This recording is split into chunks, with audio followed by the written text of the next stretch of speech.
Conspiracy theorist Alex Jones has filed for bankruptcy. His defamation cases here and in Texas have now racked up more than $1 billion in penalties owed to the families of Sandy Hook shooting victims.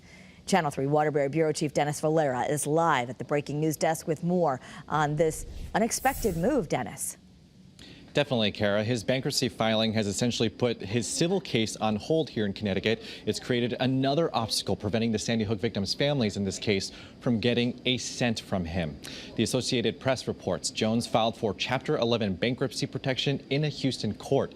The filing details $1 to $10 billion in liabilities owed and about $1 to $10 million in assets. This comes as he owed Sandy Hook victims' families nearly $1.5 billion in his Connecticut case. A jury awarded these families nearly $1 billion in compensatory damages. A few weeks later, the judge added another $473 million in punitive damages. In Texas, Jones was ordered to pay $49 million in damages. Today in Connecticut, lawyers for Jones and the victims' families were to discuss a filing to secure Jones's assets, but the bankruptcy filing forced the judge to cancel the hearing, now in limbo until the bankruptcy court grants a motion to allow things to continue. There were several motions that were going to be discussed this month, including two to throw out the jury's verdict and request a new trial. We'll start getting into all of that later at Eyewitness News at 4.